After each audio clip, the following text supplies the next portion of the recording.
menurut berita rumah siapa? Oke, Ngerti ya? baik.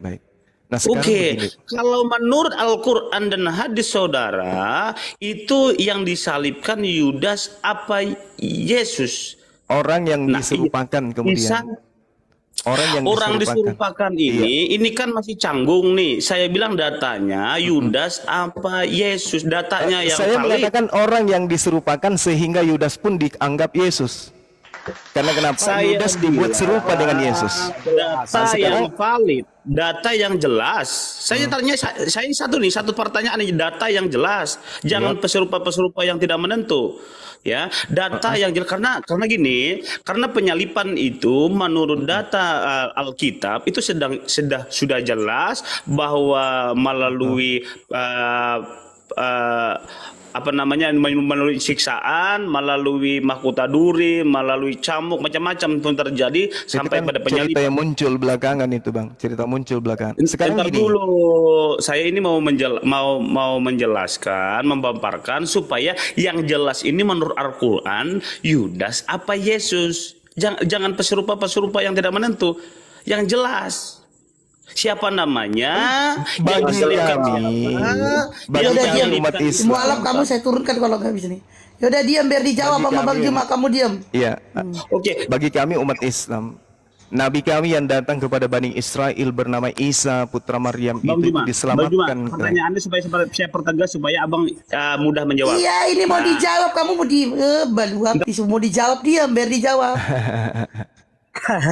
Astagfirullahaladzim. Dia baluap biar dijawab. Kamu nanya kan? Dijawab. Bang Juma. Interupsi. Saya minta. Jangan ragukan pengetahuan saya tentang Bible, Bang. Percaya sama saya. Saya akan memberikan ilmu kepada Anda gratis tanpa Anda bayar perpuluhan. Bang Juma. Jadi gini. Tegas pertanyaanku ini. Ya ini dijawab Riki. Allahu Akbar la ilaha illallah. Kamu diam biar dijawab. Oke, saya Oke. Baik. Ini jadi gini, saudara, dengarkan saya. Dah, turunlah kok dengarkan di bawah penjelasan Bang Juma Baluap, turun. Capek. Dengarkan saya di bawah ya. Yanto, bentar Yanto. Jadi gini, ketika Anda bertanya, siapa nama? Yang jelas Nabi Isa alaihissalam terangkat ke langit. Udah selesai. Mau namanya Bom-Bom, mau namanya Ferdi, mau namanya Martin, EGP. Yang penting yang di atas salib itu adalah orang yang menggantikan Nabi Isa alaihissalam. Mau Anda sebut namanya Yesus, mau Anda sebut namanya Yudas, mau Anda sebut namanya Bom-Bom atau siapapun, EGP dengan itu semua. Kami tidak mengimani hal itu. Sekarang permasalahannya adalah Ulangan 27 nomor 25. Terkutuklah orang yang menerima suap untuk membunuh seseorang yang tidak bersalah, dan seluruh bangsa itu harus berkata amin. Halilintar. Ini jelas dalilnya. Terkutuklah orang yang menerima suap untuk menyerahkan orang yang tidak bersalah. Sekarang tolong jelaskan ke saya yang masih tersisa di atas ini. Tolong jelaskan ke saya. Siapa orang yang menerima suap antara Yesus dan Yudas? Silakan. Jangan abu-abu ya, jangan abu-abu. Harus tegas. Yang menerima suap di sini Yesus atau Yudas? Jangan abu-abu. Silakan. Jawab Yanto, mualaf jawab. Sorry. Bang Juma, tadi saya punya sinyal itu putus langsung tiba-tiba waktu kita berdiskusi. Langsung ini putus, hilang. Jadi saya masuk lagi boleh? Baik. Ya, Bang Juma bisa minta tolong diulangi lagi pemaparan yang pertama yang terkait dengan Yesus yang disalib. Silakan. Yang di dalam apa tadi? Yohanes 11 ayat 49 dan 50. Silakan sampean jabarkan. Oke, baik. Jadi gini. Satu hal yang perlu dipahami oleh teman-teman Kristen. Nubuat-nubuat yang kalian ambil dari agama orang itu tidak make di otak kami. Kenapa? Karena yang punya kitab pun tidak mengatakan itu adalah untuk kalian. Itu satu hal. Saya dengan orang-orang Yahudi sepakat dengan itu. Kristen muncul ratusan tahun setelah kemudian tragedi penyaliban, menjadikan kemudian penyaliban itu sebagai lambang atau simbol keselamatan. Kita lihat di dalam Yohanes 11:45 sampai data nomor 53. Ada orang Yahudi melawat Maria. Mereka kemudian melihat Yesus. Setelah melihat Yesus melakukan mujizat-mujizat yang sangat banyak, orang-orang Yahudi ini kemudian datang kepada orang-orang Farisi. Wahai orang Farisi, Yesus itu hebat. Sekarang dia banyak mempengaruhi orang-orang. Lalu mereka kemudian pergi ke imam-imam kepala. Orang-orang Farisi kemudian memanggil mahkamah agama. Jadi yang muncul melakukan persidangan di situ adalah ahli Taurat, imam-imam kepala. Siapa lagi? Orang Farisi. Siapa lagi? Mahkamah agama. Jadi puncak tumpu kepemimpinan Yahudi berkumpul 4. Kekuatan yang paling luar biasa berkumpul 4 pada zaman itu, pada tahun itu. Apa yang mereka ceritakan? Apa yang mereka ceritakan dan apa hasil dari perundingan mereka, dari hasil rapat mereka? Mereka kemudian berunding, apakah yang harus kita buat? Sebab Yesus ini membuat banyak mujizat. Apabila kita biarkan Yesus, maka semua orang akan percaya kepada Yesus. Dan kalau itu terjadi, kata Imam Farisi, maka orang-orang Roma akan datang dan merampas tempat suci kita dan merampas bangsa kita.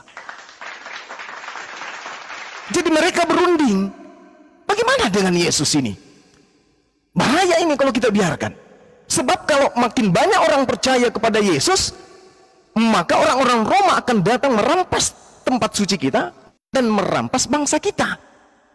Itu kekhawatiran kemudian pemimpin-pemimpin Yahudi, orang-orang yang punya kompetensi terhadap kitab Taurat. Kristen tidak ada, Kristen di luar pagar, jauh setelah ini. Tetapi kemudian di ayat 49, seorang di antara mereka yaitu Kayafas, imam besar. Coba, Kayafas ini imam besar. Imam besar itu maksudnya dia adalah ahli Taurat, gurunya guru, imam para imam, bukan pendeta, bukan pastor, tapi imam para imam.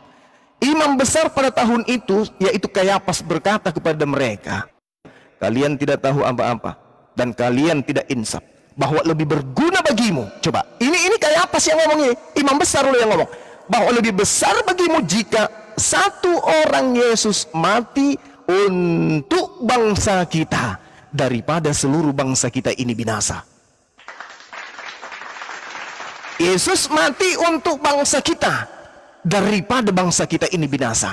Jadi dia tidak mengatakan lebih baik satu Yesus orang mati untuk menebus dosa dari nenek Adam daripada kita mati di dalam dosa. Tak ada, itu muncul dari Kristen, dari Roma. Dari Roma doktrin itu. Jadi lebih baik Yesus ini mati untuk menyelamatkan bangsa kita dari kebinasaan karena dirampas oleh kekaisaran Roma.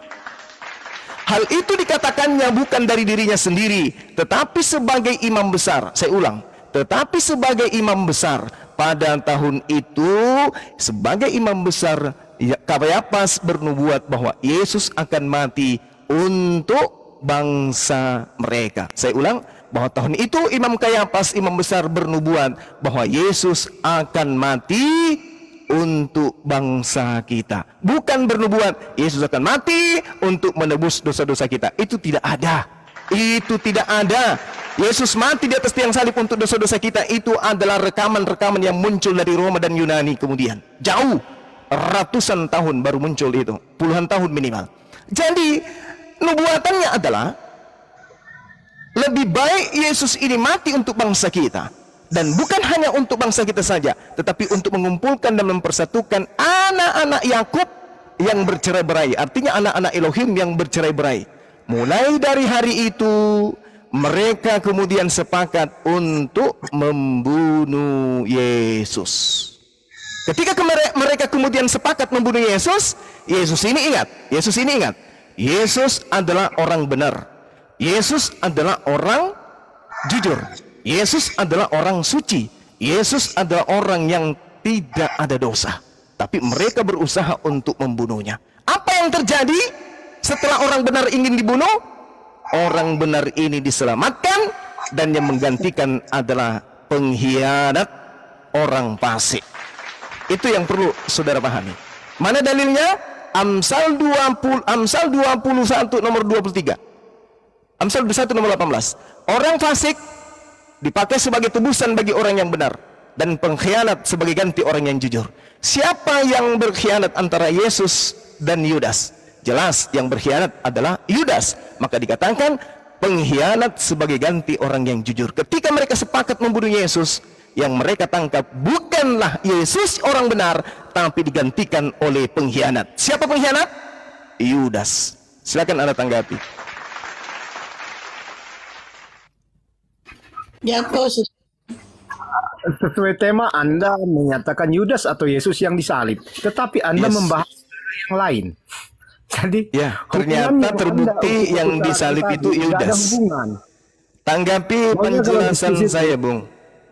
Ya. Tanggapi penjelasan saya, Bang. Saya menjelaskan berdasarkan Anda jauh data. dari tema yang Anda berikan. Jadi apa yang mau ditanggapi? Anda Yudas atau Yesus yang disalib. Membahas apa-apa aja, nggak ada kaitannya dengan Yudas atau Yesus yang disalib. Oke, Kalau baik, Anda baik. ingin membahas yang Anda utarakan ini, coba tunjukkan fakta siapa yang disalib, bukan ke Amsal, ke Ulangan yang nggak ada kaitannya sama sekali. Kalau begitu, Anda tidak bisa berdiskusi, nggak memakai akal sesuai yang Anda utarakan selama ini, begitu. Jadi Bang Zuma interupsi. Bang Zuma, maaf ya, saya tetap menghargai bapak-bapak semua di sini karena kita ini sharing ya.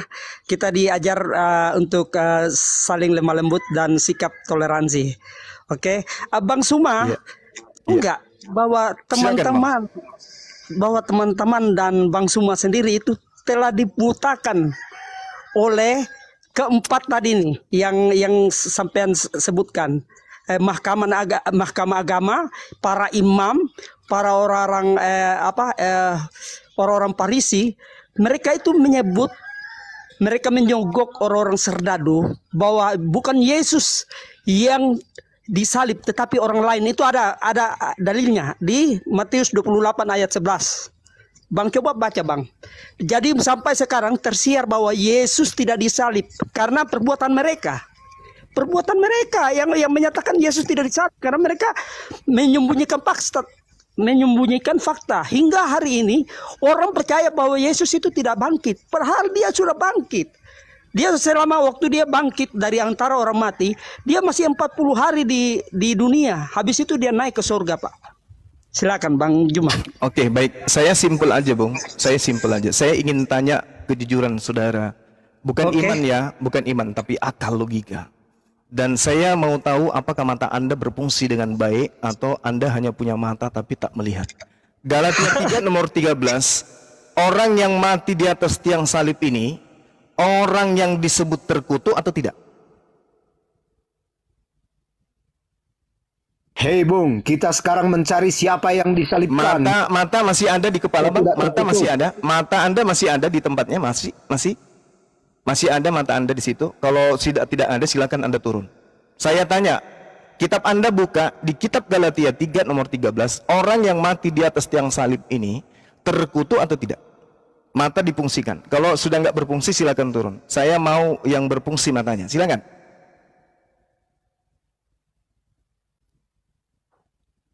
Gak bisa jawab dia. Gak bisa jawab, silakan turun. Jangan diturunkan. Mana tahu masih bisa matanya dikulik-kulik. Nanti suruh Pak Bom ludahin matanya, mungkin bisa melihat. Saya butuh orang yang sehat untuk berdiskusi karena ini adalah keyakinan. Kalau kita berbicara mengenai keyakinan, orang Indonesia itu adalah orang cerdas. Ya. Anggap saja saya ini adalah orang yang menggiring kalian, entah itu menggiring kepada jalan keselamatan, entah itu menggiring kepada jalan kesesatan. Kalau Anda menganggap Bang Suma menggiring kalian ke dalam jalan kesesatan, bantah saya pakai dalil dan akal. Jangan iman dan doktrin serta dogma. Pahami itu, karena kambing pun tidak mau didogma, apalagi orang yang sehat akal. Sekarang saya tanya, simpel aja. Galatia 3 nomor 13, orang yang mati di atas tiang salib ini dikatakan terkutuk atau mulia? Itu aja. Oke, saya jawab Bang Juma bahwa Silakan, orang yang saudara. terkutuk, orang yang tersalib pada saat itu adalah orang-orang yang terkutuk. Memang betul di dalam Galatia 3 ayat 23. Kenapa Yesus dihitung di antara orang-orang yang terkutuk itu? Karena dia rela. Oke. Karena dia rela. Sepakat kita ya? Ya. Sepakat kita ya? Bahwa yang lepaskan namanya dulu, lepaskan dulu namanya. Kita kita indikasi oknumnya dulu. Nama itu gampang karena banyak orang yang disebut Yesus. Ada anak Maria, ada juga seorang pemabuk bernama Yesus, ada juga Barnabas penjahat disebut Yesus. Banyak disebut Yesus itu. Ada juga asistennya Nabi Musa, Yosua juga. Sabar, oknumnya dulu ya, ciri khas orang tersebut. Anda sudah mengatakan bahwa orang yang mati di atas tiang salib itu adalah orang yang terkutuk. Izinkan saya membaca dalil Ulangan 27 nomor 25. Terkutuklah orang yang menerima suap untuk membunuh seseorang yang tidak bersalah. Saya ulang pertanyaannya kemudian. Siapa yang menerima suap antara Yesus atau Yudas? Jawab. Yuk, penyebar berita jawab.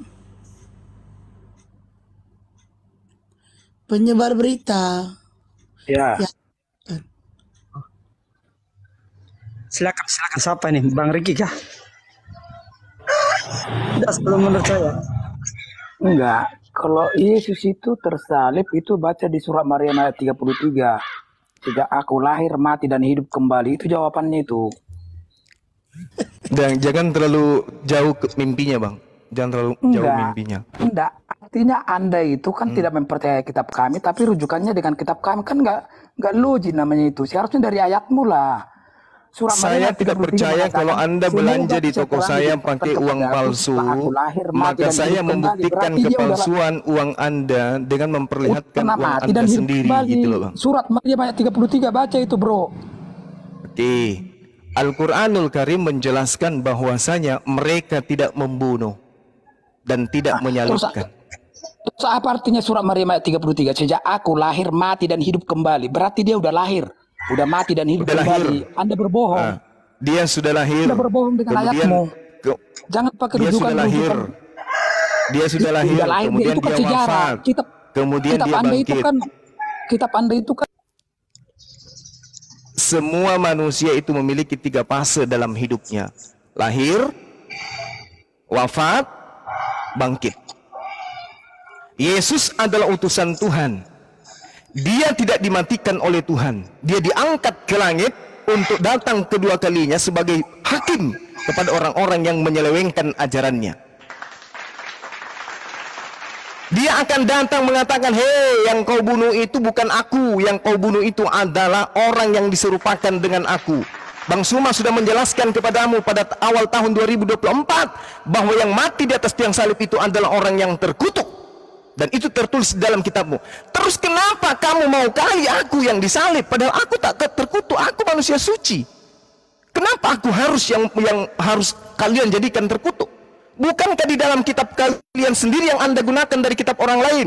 Jangan mayatnya dibiarkan semalam-malaman pada tiang itu, tapi harus engkau menguburkan pada hari itu juga. Sebab seorang yang digantung terkutuk oleh Elohim, berarti Elohim yang punya pekerjaan. Yang dikutuk oleh Elohim adalah orang yang makan uang suap untuk membunuh seseorang yang tidak bersalah. Berarti yang terkutuk di sini adalah pemakan suap. Muncul pertanyaan, siapa yang makan suap? Yesus atau Yudas? Upahnya dosa itu memang maut, memang harus disalib. Karena kita berdosa, jadi dengan betapa kasih besar kasih Allah, makanya anaknya yang dikorbankan Yesus itu imannya. Iya, saya hargai, Bung. Saya hargai, Coba baca dulu surat saya hargai. 33 itu apa artinya? Sejak aku lahir, mati dan hidup kembali, itu kata Yesus. Berarti dia udah lahir, mati dan hidup kembali, itu sejarah. Fakta itu.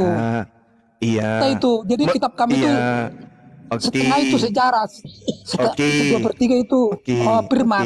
Anda biar tahu. Oke, sekarang begini, Bung. Menurut kitab saudara, manusia mati berapa kali? Kenapa? Manusia mati berapa kali? Sekali. Oke. Kalau Nabi Isa alaihissalam itu kemudian sudah mati untuk datang kedua kalinya, untuk berpindah ke alam barzah, untuk berpindah ke hari penghakiman, mati lagi gitu. Sekarang coba jelaskan apa surat Maryam itu, sejak aku lahir, mati dan hidup. Itu apa artinya itu? Itu sudah sejarah itu, bukan. Coba. Bisa nggak kuping Anda berfungsi setelah mata Anda buta? Kuping Anda bisa nggak berfungsi? Biar saya jelaskan. Nggak. Sekarang kan pemahaman kalian itu kan tidak percaya dengan kitab kami, tapi rujukannya kamu pakai ayat kami, kan nggak logik.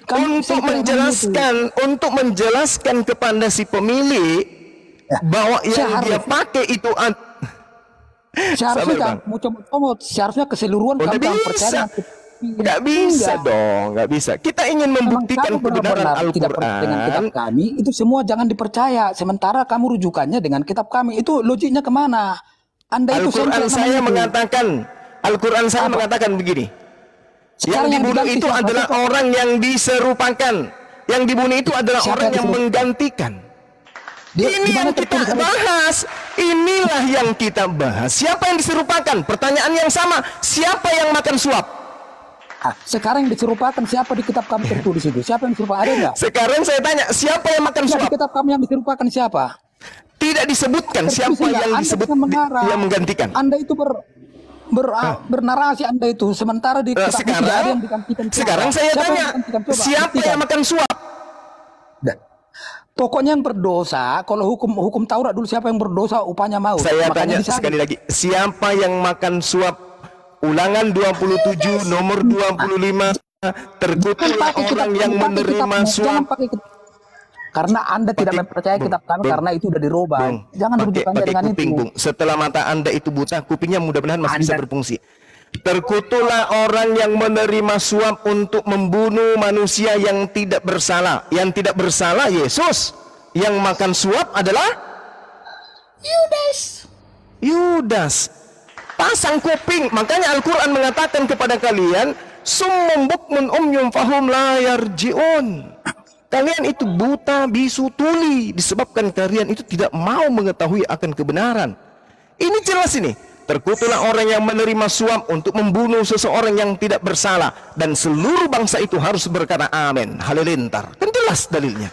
Iya, kalau hukum Taurat itu siapa yang berbuat salah memang upahnya dosa itu ya dihukum. Itu makanya disalib, kayak Barnabas itu kan disalib. Nah, tapi betul. Berarti yang disalib di atas tiang salib ini adalah orang terkutuk. Siapa yang terkutuk? Yesus atau Yudas? Bukan. Jadi artinya Anda jangan coba kita kasih Allah. Yesus apa Yudas bukan. Tunggal diserahkan untuk menebus dosa manusia. Termasuk dosamu cuma. Biar paham Anda. Karena kau berdosa. Saya ulang pertanyaan saya, Bung. Coba Anda lihat ya. Kamu harus paham dengan itu. Seharusnya kalau enggak kasih ajaran Yesus, ajaran Allah Bapa itu, kita harus dibunuh semua karena kita berdosa. Ajaran siapa tuh? Ajaran siapa? Itulah ajaran dulu, ajaran hukum Taurat. Diketawai Anda, diketawai sama penonton. Tidak ada nabi yang mengajarkan kayak begitu, nggak ada. Yesus pun tak mengajarkan itu, Bung. Itu ajaran Roma Yunani yang Anda pakai. Sekarang pertanyaan upahnya dosa maut, bro. Maut. Kata siapa? Beranda paham. Kata siapa? Jadi sekali lagi ya, Bung ya. Paulus menulis surat Galatia kepada orang Roma dan orang Yunani, bukan kepada orang Yahudi. Apa kata Paulus kepada orang Roma dan Yunani? Kristus telah menebus kita dari kutuk hukum Taurat dengan jalan menjadi kutuk karena kita. Sebab ada tertulis, terkutuklah orang yang digantung pada kayu salib.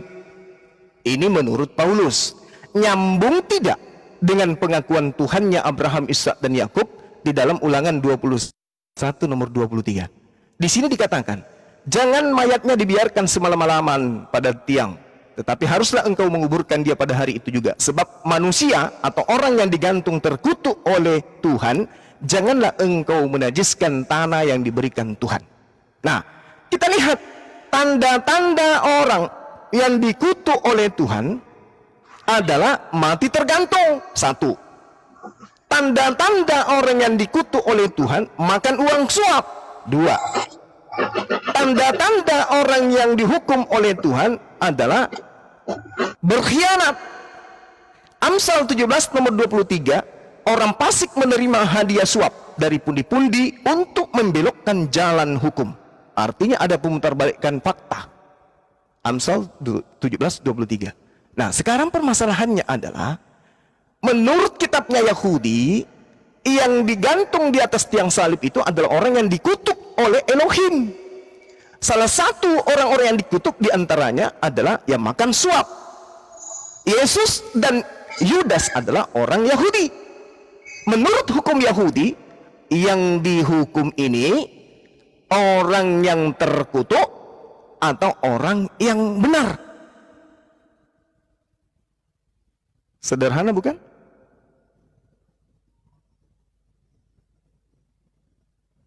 Nah, saya lanjut 1 menit, habis itu Anda tanggapi.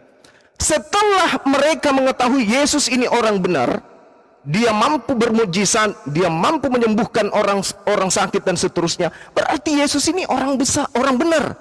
Aku utusan Bapakku yang di surga yang telah mengutus aku tidak berkata-kata dari diriku sendiri dan seterusnya. Bahkan dia sampai membangkitkan Lazarus. Kenapa? Karena dia adalah orang benar. Orang benar ini ingin dijebak supaya dibunuh. Karena orang benar ini banyak mempengaruhi orang-orang. Kalau orang-orang Yahudi pada masa itu semakin banyak terpengaruh kepada Yesus menjadi pengikutnya, maka orang Roma akan datang merampas bangsa mereka. Inilah yang membuat mereka khawatir. Daripada bangsa mereka dirampas Romawi, lebih baik Yesus ini dimatikan. Maka bersekongkol mereka membunuh Yesus. Pada saat mereka melakukan kesaksian-kesaksian palsu, Yohanes 11 nomor 53, mulai saat itu mereka berusaha untuk membunuh Yesus. Matius 27 nomor 18, Pilatus berkata, mereka dengki kepada Yesus sehingga mereka berusaha untuk membunuhnya. Kemudian Matius 26 nomor 59, mulai saat itu imam-imam kepala dan mahkamah agama melakukan kesaksian-kesaksian palsu untuk membunuh Yesus. Jadi semua lingkaran setan ini berusaha membunuh orang yang benar. Begitu detik-detik pembunuhan terhadap orang benar, apa yang terjadi? Yang berlaku kemudian adalah Amsal 21 nomor 18 dikatakan apa? Orang fasik dipakai tebusan bagi orang yang benar dan pengkhianat sebagai ganti orang yang jujur. Amsal 11 nomor 8, orang benar diselamatkan dari kesukaran, lalu orang fasik yang menggantikannya. Kenapa Yudas disebut fasik? Karena dia kemudian kerjanya adalah mencuri uang kas, kerjanya adalah mengambil harta bait suci. Itu yang selalu dikerjakan oleh Yudas, selalu mengambil barang-barang daripada rumah ibadah. Yohanes 12 nomor 6, hal itu dikatakannya bukan karena ia memperhatikan nasib orang miskin, melainkan karena Yudas adalah seorang pencuri. Yudas sering mengambil uang yang disimpan dalam kas yang dipegangnya. Berarti Yudas adalah orang fasik. Orang fasik dipakai sebagai ganti orang yang benar. Siapa yang benar antara Yesus dan Yudas? Siapa yang fasik antara Yesus dan Yudas? Siapa pengkhianat antara Yesus dan Yudas? Itulah yang fasik dan yang pengkhianat yang disalibkan di atas secara terkutuk, bukan Yesus. Demikian. Bang Juma, silakan Bang. Saya mau tanggapi ya. Silakan. Itu Bang Juma ini memutar terus, mempertahankan dalil yang dirasa itu benar menurut logika. Tetapi Anda tahu nggak kenapa Yesus membuat dirinya terkutuk di kayu salib? Siapa yang mengatakan bahwa Yesus membuat dirinya terkutuk? Siapa yang ngajarin Anda? Pak, coba baca di mana Yesus membuat. Jangan Anda fitnah Yesus. Di mana Anda mendapatkan data Yesus yang membuat dirinya terkutuk? Oke, saya bacakan ya. Itu asumsi ilmu dari mana? Oke, tolong kasih kesempatan saya. Baca di dalam Galatia 3. Paulus. Ternyata Paulus yang membuat Yesus terkutuk, bukan Yesus yang membuat dirinya terkutuk. Yesus itu, kalau Anda dengarkan saya, dengarkan. Yohanes 12 nomor 40. Yohanes 17 nomor 8. Yohanes 12 nomor 49. Aku tidak berkata-kata dari diriku sendiri. Apa yang aku katakan adalah apa yang diperintahkan untuk aku katakan dan aku sampaikan. Itu kata Yesus. Yohanes 8 nomor 15, 16, 17. Aku tidak menghakimi seorang pun, tetapi kalau aku menghakimi, maka penghakimanku itu benar, sebab aku bersama dengan Dia yang telah mengutus aku. Aku tidak dapat berbuat apa-apa dari diriku sendiri. Apa yang kulakukan adalah apa yang diperintahkan. Yohanes 5 nomor 30. Yohanes 4 nomor 34. Makananku adalah melakukan pekerjaan-pekerjaan yang diperintahkan oleh Bapakku. Satu lagi, Galatia 4 nomor 4. Yesus adalah manusia yang takluk kepada hukum Tuhan dan taat sampai mati. Artinya, apa yang bisa membuat Yesus terkutuk? Tak ada. Yesus itu disebut sebagai anak. Anak itu adalah hamba. Anak yang dikasihi artinya hamba yang dikasihi. Baca Amsal 3 nomor 11 nomor 12. Anak sama dengan hamba. Kalau Yesus disebut anak Elohim, artinya dia adalah hamba. Artinya dia adalah hamba Elohim. Artinya dia adalah orang yang intim terhadap Elohim, orang yang dekat, orang yang saleh. Ibrani 5 nomor 7. Sebagai manusia dia telah mempersembahkan doa yang bersungguh-sungguh kepada Dia yang sanggup menyelamatkannya dari maut, dan atas kesalehannya doa Yesus dikabulkan. Jadi Anda mengatakan Yesus membuat dirinya terkutuk. Begitu saya cek, mana dalilnya? Galatia. Waduh, Paulus yang mengajarkan Anda, yang mencuci otak Anda bahwa Yesus itu terkutuk di atas tiang salib untuk dosa-dosa Romawi dan Yunani. Padahal sesungguhnya fakta yang sebenarnya yang mati di atas tiang salib itu adalah sang pengkhianat. Silakan, siapa yang berkhianat ini? Bom-bom kah atau Yudas? Silakan. Yesus tidak mungkin. Dua yang kabur. Sini ada gerunda itu penyebar. Penyebar apa ini? Penyebar berita bohong, bukan? Penyebar fitnah. Memang berat ini, Bung. Memang berat. Karena tanpa penyaliban Yesus, mohon maaf, agama Anda harus tikar yang harus menggulung Anda. Bukan Anda yang menggulung tikar. Karena Kristen itu berdiri di atas penyaliban. Iya, silakan. Tadi sinyalku putus-putus ya. Iya, nggak apa-apa, Bang. Lanjut. Ya, Bang Zuma, itu menurut Galatia 3 ayat 13 dan 14, itu memang Yesus yang disalib. Dia terhitung di antara orang yang terkutuk. Kenapa dia buat begitu? Supaya berkat-berkat Abraham mengalir kepada orang-orang yang mengasihi dia. Coba baca di dalam Galatia 3 ayat 14. Anda tadi baca dalam Galatia 3 ayat 13. Tapi 14-nya Anda tidak baca. Silakan. Oke, tolong kasih saya data. Apa yang menyebabkan Yesus orang benar ini, orang suci ini bisa terkutuk? Apa yang menyebabkan?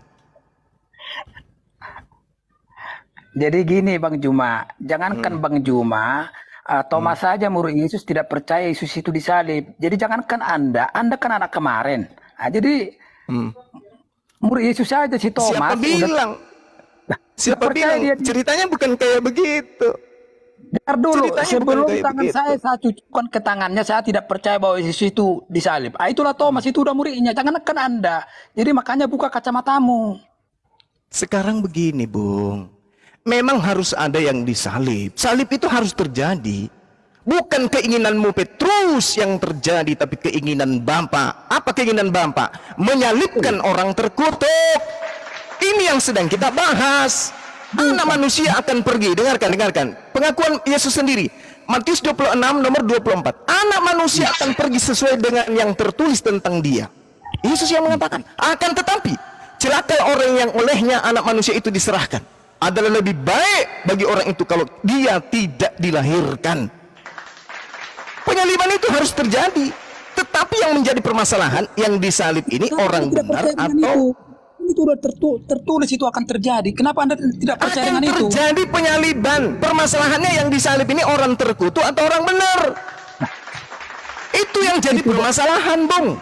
Penyaliban mutlak wajib terjadi. Tapi yang disalib ini orang benar, orang jujur, atau orang fasik pengkhianat. Itu loh. Anda jangan como-como ayatnya. Kan ada ayat mengatakan mulai. Kasih Allah kepada manusia. Anak yang tunggal diserahkan untuk menebus dosa manusia itu. Oke, baik. Sekarang saya bacakan dalil, Bung. Tahan sedikit aja. Lain, tapi yang lain Anda tiadakan. Tahan ya, pasang apanya tadi yang sudah tidak berfungsi. Mata, kuping masih ada sedikit. Dengarkan saya, Bung ya. Dengarkan. Yesaya 27, saya uraikan kepada saudara. Apa yang Tuhan katakan kemudian tentang manusia yang terkutuk. Dia katakan gini. Maka beginilah akan dihapuskan kesalahan Yakub. Ini buahnya yang menjauhkan dosa. Ia akan membuat segala batu mesbah seperti batu-batu kapur yang dipecah-pecahkan. Sebab kota yang terkubu itu terpencil. Lalu Tuhan mengatakan apa? Terkutuklah, dan terkutuklah. Perintah Tuhannya dengan sangat jelas mengatakan bahwasanya orang-orang yang terkutuk kemudian ditunjukkan oleh Allah, oleh Tuhan di dalam kitabnya saudara-saudara Yahudi di Ulangan 27. Anda coba lihat di sana, di Ulangan 27. Di situ semuanya sudah terurai. Ulangan 27 itu menjelaskan dengan sangat terinci bagaimana Tuhan kemudian murka, marah kepada orang-orang yang dikutukinya. Saya katakan, saya bacakan. Terkutuklah orang yang memandang rendah ibu bapaknya. 1. Terkutuklah orang-orang yang menggeser batas tanah. 2. Terkutuklah orang yang kemudian memperkosa hak orang asing. 3. Terkutuklah orang yang tidur dengan istri ayahnya. 3. Tidak ada hubungannya itu. Makanya saya nanti akan tanya kepada Anda. Terkutuklah orang yang tidur dengan binatang. 5. Terkutuklah orang yang tidur dengan saudara perempuannya. 6.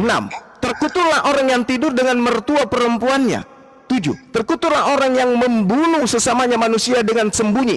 8. Terkutuklah orang yang menerima suap untuk membunuh seseorang. 9. Terkutuklah orang yang tidak menepati perkataan hukum Taurat ini dengan perbuatan. 10. Pertanyaan saya, yang mana ke-10 kutukan-kutukan Tuhan ini yang bisa dituduhkan kepada Yesus sang orang benar? Tunjuk sekarang, silakan. Bang Juma, oh comot-comot ayat ya. Saya baca satu perikop. Pertanyaan saya, terkutuk yang manakah, perbuatan yang manakah yang Yesus Luar biasa lakukan? dia hafal semua dia kitab itu, tapi dicomot-comot. Jangan menangis pakai nada tertawa, nggak bagus didengar penonton. Begini, perbuatan yang Dia lupa manakah? dengan ayat mengatakan besar. Iya. Perbuatan Yesus yang manakah yang masuk kategori terkutuk oleh Tuhan berdasarkan Ulangan 27? Tunjuk satu, silakan.